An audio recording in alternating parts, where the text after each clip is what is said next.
no quick. Also going to Den's Uncle Dave's leadership's train of thought and where their heads are in, and we wrestling endure rewards yet to come. But Evo, man, did anybody else watch Dynamite from AEW this past Wednesday night? What was it? Wednesday the 12th of February. What was the story people were with the guy for Cheap Tricks? He owned that joint. Were you a Cheap Trick fan at all? I mean, I know it was your time, I guess, but not necessarily the style of music you talk about going to see or really embracing.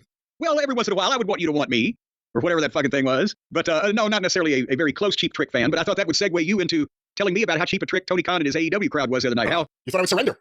Yeah, very good, very good. I must admit, I'm defeated on the Cheap Trick trivia. Well, Mom's all right, Dad's all right, but Tony's a little strange.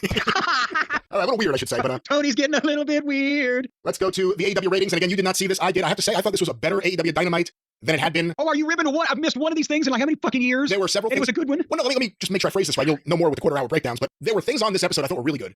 But then there was also the usual nonsense. And then, knowing Tony likes to cycle people on and off, you know it's like a matter of days before Orange Cassidy pops up again. But anyway, let's go. Oh my God, I hadn't thought about him for a few weeks, and it was so pleasant. But well, tell me more about whether Tony was on his cycle or not. AEW Dynamite on TBS, Wednesday, February 12, 2025, 8 to 10 p.m. According to WrestleNomics, on average, 579,000 viewers. Oh, geez, they were back up over 600,000 the last few weeks, right?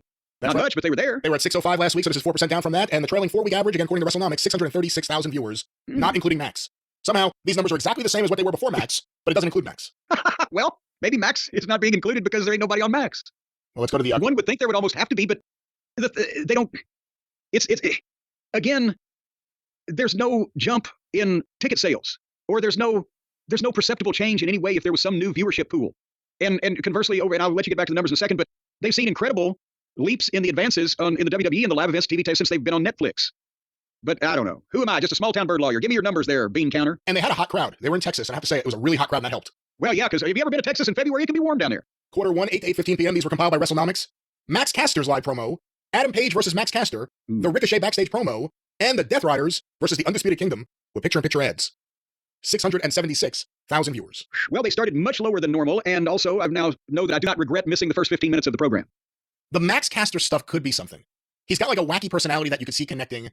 I don't know about the way they're doing it, that he's the greatest wrestler alive and he gets killed, and he runs from I don't know, but he has something. But we go to quarter 2. Maybe penicillin might cure it. 8:15, 8:30 p.m. The continuation of the Death Riders versus Undisputed Kingdom. The post-match with Daniel Garcia, Matt Menard, Angelo Parker, Cope, Jay White. Oh, no, excuse me, this is a separate thing. Oh. So that was that angle match. And Tits McGee. And again, Arnold Finster. Again, I'm not a fan of the Death Riders. I'm not a fan of the Undisputed Kingdom. The fans there were really into it, so it made it better than it would normally be. It was a hot crowd. But then in the back, Cope and Jay White's angle with John Moxley and Marina Shafir. What happened here, Jim, was Cope and Jay White snuck up on Moxley and Marina in the back, knocked Moxley out of the way, pushed Marina into a room, but kept the briefcase on the other side of the door, and then cut it loose. So they got the briefcase with, presumably, the AEW World Heavyweight Championship. So they did the old deal where they slammed the door on the arm and got the case away from the person with the case. Marina, yes. Well, that's happened in every gangster movie I've ever seen from Warner Brothers. Well, we'll find out what happens, but we go down to quarter 3. Did I get the rating? Oh, No, I don't think you did. 648,000 viewers. Well, apparently then 28,000 people said, we don't believe that. We've already seen it in the old gangster movies from the Warner Brothers. We go to quarter 3, 8:30 to 8:45 p.m. Pre-code. MJF and Adam Page's backstage angle. You know, you can almost see, like, no, seriously, you can almost see nipples on some 1932 gangster movies where they're wearing those sheer dresses, the flappers. They didn't have to wear a bra. Once again, quarter 3, 8:30 to 8:45 p.m. Very nipply back in those days. MJF and Adam Page's backstage angle. They bumped into each other again, and they've had some words. Aaron Solo and John Cruz and Rosario Grillo versus Hook, Shibata, and Samoa Joe. By the way, that John Cruz, that was the guy that was the tag team partner with the job guy in North Carolina you got a problem with. This show was in Texas. Did they fly him? Is he being flown to shows, this guy? Either that or is he a member of the fucking merch staff? And they just, hey, you got some tights again tonight? That's what it looked like. And also, Samoa Joe is back, a major league talent, and he's in 6-mans against job guys with Shapoopy and Hook. Well, then it was Joe's live promo, followed by Chris Jericho's backstage promo, an ad break, the Willow Nightingale Marina Shafir confrontation, where John Moxley was also there. 615,000 viewers. Ooh, and another 33,000 say, see ya. We go to quarter 4, 8:45 to 9 p.m. And Barbara Stanwyck, by the way, she was a hottie back in 1932, I'll have you know. Well, Thelma Todd at least had a sense of humor. That was my kind of woman, but let's go. And boy, I'll tell you what, she looked like she's up for anything too, old Thelma. How dare you speak ill of Thelma? It's too soon. 8:45 to 9 p.m. quarter 4. The film geeks are loving it today. A reminder, Jim, Chris Jericho just pointed out that 9 out of 10 times his quarters are up. That was a quote. The Learning Tree Outrunners Bandito Powerhouse Hobbs live angle. Jesus. Followed by Cope and Jay White's promo, an ad break, Dustin Rhodes' backstage promo, and the beginning of Dustin versus MJF. 544,000 viewers. Jesus Christ on a cracker. There's another 71,000 people before the top of the 9 o'clock hour and at the start of MJF's match. That's not good at all. Yeah, there's another lesson from the Learning Tree. We go down to quarter 5, the big 9 o'clock hour, 9 to 9:15 p.m. Dustin Rhodes versus MJF. And then the post-match Adam Page MJF angle. They had a pull apart where they kept going after each other. The fans were into it. 596,000 viewers. And so they got 52,000 back at the top of the hour. Maybe they realized that the Jericho thing was over with, and they got on it. There's a phone network where they get on the phone to each other and say, okay, Jericho's been on. You can switch back over now. Somebody takes one for the team, and then everybody else switches back over to watch MJF. By the way, MJF Dustin was presented commercial free. As it should be. We go down to quarter 6, 9:15. Well, Dustin himself said he's an older man. He hadn't got a lot of time left. Don't need to sell any franks and beans in the middle of his matches. Are you going to watch that match or no? I may have to go back and watch that now that I remember that it took place. I won't spill the fish there. Quarter 6, 9:15. Well, I'm sure they did that for me. 9:15 and 9:30 p.m. An ad break. Megan Bain versus Maya World. And welcome to it. Megan Bain is worth watching. Impressive, has size, has stature. Let's see how they messed this up. Penelope Ford versus Chris Statlander with picture-in-picture, and it was a confrontation coming and going between Megan Bain and Chris Statlander. 560,000 viewers. And they're headed back down south. There's another 36,000, but they started low, so they're only 116,000 down from the start. We go now to quarter 7, 9:30 to 9:45 p.m. The continuation of Penelope Ford versus Chris Statlander. The post-match with Megan Bain.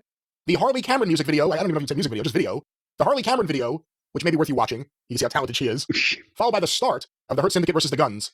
533,000 viewers. Ooh, I wish that Pfeffer had pushed the Fargos the way you push Harley Cameron, but it didn't help another 27,000 people from jumping off the ship. I thought that was a big test. There was a lot of women's stuff just back to back to back. And it was going to really be a test of the audience. Normally, you like to have your women back to front. Let's go now to quarter 8. Remind you, we have a 5-minute overrun. 9:45 to 10 p.m.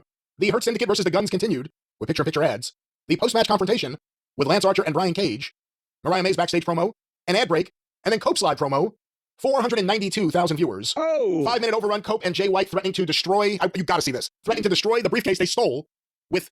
I guess he used it in WWE, and I didn't like that shit back then, so I didn't really watch. A giant board with spikes at the end of it that apparently we're supposed to know. No one reacted to it at all, and he starts banging on it like that in any way was going to open his fucking case. It was the stupidest way anyone could ever try to open a briefcase or any kind of fucking suitcase or anything. And naturally, it opened nothing. And eventually, the Death Riders were able to get their suitcase back. It was kind of cat and mouse. And they got it back. It was a little bit of cat and mouse for a while. Like, how are they going to do this? I think they got it back. I just remember the stupid board.